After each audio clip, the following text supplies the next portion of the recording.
now. Is it John? JBN? I hope I'm saying that right. Hey, Douglas from Rio. Thank you. Truth with release, with peace, most importantly. And let us look forward to rebuilding 2026 with intention because 2026 is a year where spiritual alignment is going to be louder, it's going to be clearer, it's going to be required. Our boundaries are going to need to be clear. And most importantly, our emotional foundations have to be clear. We have to be able to understand ourselves on a deeper emotional level. So that's what 2026 energy is going to look like. But we'll go into that later. Hi, Jenny. Thank you for being here. JBN is your initials. Thank you, JBN. I appreciate that. So if you want to, soulmates, I want to just invite you to a grounding exercise. I always like to ground. I want us to just get present where we are in this moment because, again, this is safe space for us. And I'm grateful that you're here with me. So before I get started, I always like to start by just placing my feet on the floor or on the ground or wherever you are. And just take a deep breath in. And just exhale and allow your shoulders to drop. Allow your body to just feel more peaceful. Allow your body to catch up to whatever it is your spirit is calling for. And just let yourself land here right now in this moment. Because this space is about peace, it's about truth, healing, alignment. And right now, peace starts with being present. Hey, Kojo. So let me ask you, soulmates, what are we releasing from 2025? We have a few hours left. I don't know where some of you are located, but I'm in Illinois, so I still have a few more hours before this year ends. So we get a chance to truly reflect on that. And I've been thinking about this for the last, I would say probably month, realistically. But this week especially, we have a full moon on the 3rd, January 3rd in Cancer.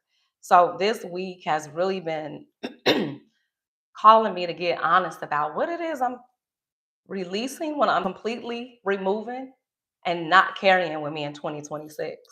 And that has been identities, attitudes, beliefs, people. Because I realized this entire year was preparing me and I knew it was going to prepare us.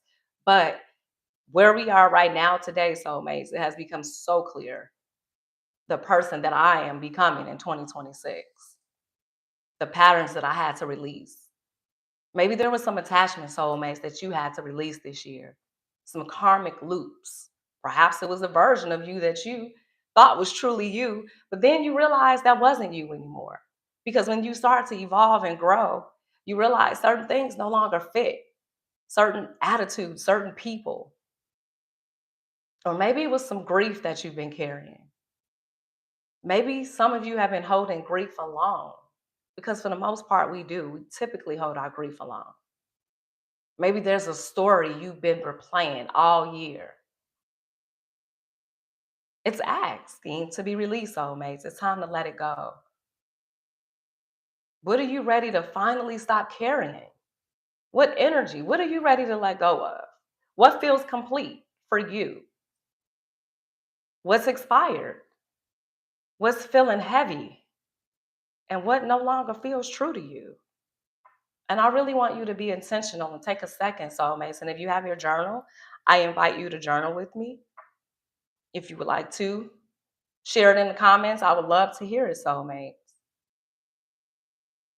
Janelle says she is ready to release people pleasing. And for those that don't know, I'm also an Insight Timer. Okay. I am so proud of you and thank you for being here. Absolutely. Letting go of people pleasing. I'm proud of you for saying that. People pleasing is an energy, a way of being that most people have and they don't even realize it because we've always just been that way, right? So I'm grateful that you're able to see that. That's so powerful that you're self-aware enough to be able to understand that you no longer have to people please. See, this year, especially this 9 year, was starting to help us see the value in our lives, the value in people. And just because you ask yourself whether or not a person has value in your life doesn't mean that you're a cold person. Doesn't mean that you're a mean person. It usually means that you're being honest about who you are and where you're ready to go. Where are you headed? What are your values? What are your beliefs? Because as I said, the more we evolve, the more we grow, the more we start to get honest about what we believe in, what our values are, what's important to us, what no longer fits into this version of us. So, for example, I realized this entire year, the people that had been in my life the longest, I no longer communicate with as much or really communicated with at all this year. And I'm not gonna lie, it took a lot for me to accept that because a part of me was disappointed. I was hurt, but at the same time, I learned that it's not a bad thing because I always love them and I know they love me. But there's new people coming into my life. Why? Because I'm evolving, I'm growing. And where I'm headed to next requires different people. So this 9 year especially was all about seeing these beliefs, mask coming down, and what we've endured, what many of us had to endure this year, whether that was financially, emotionally, physically, spiritually. Something inside of you is recalibrating, whether you are aware or not, soulmates. For many of us, we stop measuring people by how long we've known them. We no longer have to honor a relationship just based off history. Just because I've known you 20 plus years doesn't mean that you still hold value in my life. And again, that's not bad, soulmates. But this is the honesty. This is what the 9 year basically was revealing to us. And if you question yourself and if you ask yourself, what can people give me? I would invite you to rephrase the question and instead ask yourself, what does this connection cost me? And that's not selfish. See, that's you honoring and respecting yourself because that's where it starts. And I realized for me, I wasn't asking that question. I never stopped to ask about the relationships and the people in my life. I never asked myself, what was it costing me to have these relationships? Until I realized certain relationships were draining me energetically, financially, emotionally. Hey, CS Zen Music says people pleasing can be a traumatic response or just the need to recognize self worth and set healthy boundaries. Absolutely. And I've been talking about this all year. I've been trying to teach people that boundaries is not about hurting anybody else, it's about protecting yourself. Again, it starts with self. That's self respect, that's being honest. Choosing you is not a bad thing. We have to choose us first. And I know we live in a world that has always made it feel like if you focus on you first, you were selfish, or maybe you were narcissistic, but you can't pour from an empty cup. And that's what this 9 year had to reveal to a lot of us. Me, I saw that clear as day. Some relationships aren't easy to let go of, but at the end of the day, soulmates, you like Zen Music said, you have to learn that sometimes that is a trauma response. Just naturally showing up and wanting to please people is a trauma response because if you don't even know why you're pleasing people, especially people that are draining you got to start to ask yourself, what not so much about what the value is in them, but what's the value in me? Because I clearly can't see the value of myself if I'm allowing myself to please people that are not really deserving of it. That's why 2025 probably felt like a very emotional year, an emotional audit, so to speak. I know for me it felt like it, but I was tested a lot this year. Tested probably the most I've been tested in years. Not since my suicide attempt 6 years ago have I been tested as much as I've been tested this year. And I'm proud to say that I stood up and maintained my emotional stability. I didn't allow life to overwhelm me. This 9 years stripped away all the illusions. It started to show you basically that certain people that were close or that you had known the longest no longer really fit into the equation, into where you're going. People can mean you well sometimes, soulmates, and still not belong in your next chapter. So for many of us, our values look different now. Maybe it looks like respect for our time and our energy. Looks like relationships that you don't have to carry or people that you have to please anymore. Maybe it looks like stability over chaos. It looks like growth that's honored, not being minimized because you grow and people around you are not growing. And here's the hard part, the part that most people can't really accept is some people met us in our survival chapter. People we met when we have not healed, when we didn't evolve. But now that you have, it doesn't necessarily mean that they still have space. It doesn't automatically qualify them for your next chapter. That's what discernment looks like. You've evolved, soulmates. And it's not about you being harder or being mean. You're being smart. You're being honest. And you're being precise. Because what's coming next, it requires that level of honesty, that level of emotional and mental maturity. Hi, Sarah. And then we had some endings this year that I would like to witness. I want us to honor some of the endings that occurred this year because I want us to think about something, soulmates. I lost somebody close to me who I still to this day can't still wrap my head around the fact that they're no longer here. But life is just so short, soulmates. That's why I want to celebrate today. That's why I'm grateful to say we made it to December 31st, 2025. Because there will be a day, or there may come a day when something ends quietly in your lives, soulmates. Maybe it's the last time you hug someone and you don't know it's the last. Or maybe it's the last phone call.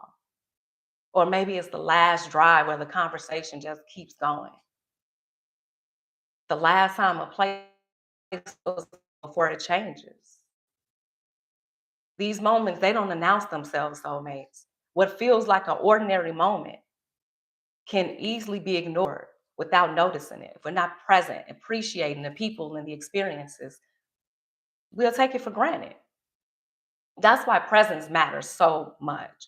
That's why I like to ground us into the moment so that we can get present, so that we can be aware of where we are, who's around us, what's in our space, how do we feel right now, how is our head, how is our body. Being where you are in this moment, looking people in their eyes when communicating with them, saying what you need to say while you still can, because tomorrow is not promised. Letting moments land, appreciating moments instead of rushing through an experience, rushing through the moment. Because the moments that we overlook the most, soulmates, are often the ones that we're going to miss the most. See, healing has a way of showing you the truth because you realize the version of you that survived is not the version of you that's moving into 2026. And sometimes what feels calm can feel like distance. Some of the control that we once thought we had in our lives felt safer than us being seen.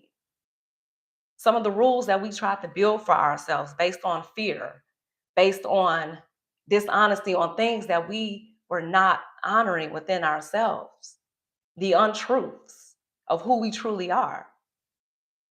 See, healing asks you to grieve that version of yourself with compassion. We wish the old version of us well because they served a purpose. We did the best that we could at the time in those circumstances. But now that we've learned, how do we want to move? So I want to honor any endings that occurred this year. Those in particular, people that we may have lost. Some of us may have lost people to illness. Some of us may have lost people to suicide, violence, addiction, accidents. Maybe some of you experienced grief this year that came out of nowhere. Some of us lost friends, we lost family, partners, coworkers, people who felt like home to us. And a lot of those losses happened in silence because the world kept moving but your heart was still hurting. So right now, soulmates, I just want to pause, take a moment, and hold space right now for anybody that we lost. And if you feel comfortable, I invite you to share their name in the comments. Say their name out loud. Put up a heart emoji. I want to celebrate those that we lost. I'll start by naming the person I lost, my brother in law, Philip Tucker. I will always honor and cherish his legacy. And for those that we've lost by suicide,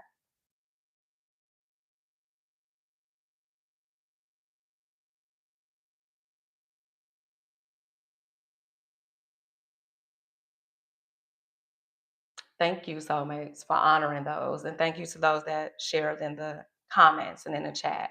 And condolences to those that have lost anybody close to them.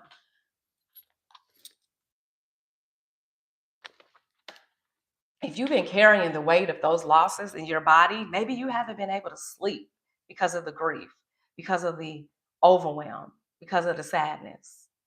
Maybe you're feeling it in your spirit and your mood. I want you to honor it. I want you to pay attention. Notice it right now. See, grief tells us stories that make us blame ourselves sometimes, but love tells the truth.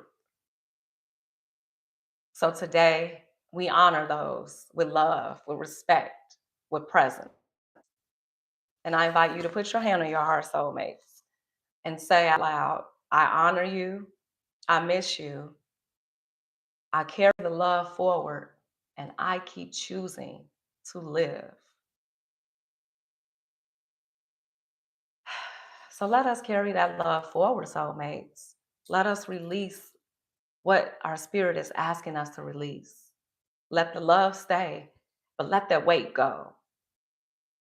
And I want to invite us into a cord cutting to honor whatever it is that came up that we are ready to release in this year of nine. We have shed the skins, the layers, the false prophets, the false narratives, the versions of us that were not us. How does it feel now, soulmates? Because who you are today, you were not on January 1st, 2025. What did you learn about yourself this year? Where did you have to show up in a way that you've never had to show up before?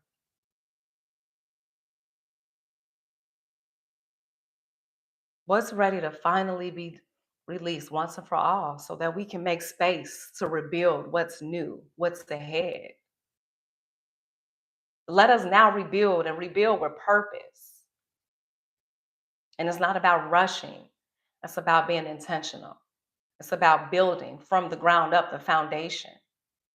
And it's not building with pressure. See, it's building from alignment because 2026, like I said, energetically, it's the year one, it's a new beginning. So it requires a foundation, a solid foundation in 2026, soulmates, not fantasies, foundations. This is not about just dreaming your way forward. See, we have to put the plan into place. We have to build this brick by brick. In order to build something that can actually last and hold you, you have to have a solid foundation. And that starts in our lives, in our relationships, in our standards, our structures, things that we can build now that won't collapse when life applies pressure, because life is going to apply pressure as we learn. This was one of the most challenging years of my life, but I never wavered from my connection with the divine, my connection to source, to God, to spirit. Most importantly, the love for myself. The year of the snake requires some heavy shedding of old layers, timelines, and illusions. It was rough, but we are here. Yes, we are here. It required a lot of shedding, for me especially. I feel like for those that us fixed signs, I like to say I am a Scorpio sun, Leo rising, Cancer moon for somebody that asked me that question. I am a Scorpio sun, Cancer moon. I'm extremely fixed. So change has not always been easy for me. Change is not easy for most people. But this year, I didn't have a choice but to surrender and accept all the change that was occurring outside of me. Because that's what this nine revealed. Because it's time for us to build something different. I knew that. And 2026 is not a continuation year, soulmates, it's an initiation year. So the energy is going to go from clearing to construction, endings to embodiment, from reacting to choosing. The momentum is starting to shift now, soulmates. The energy is shifting.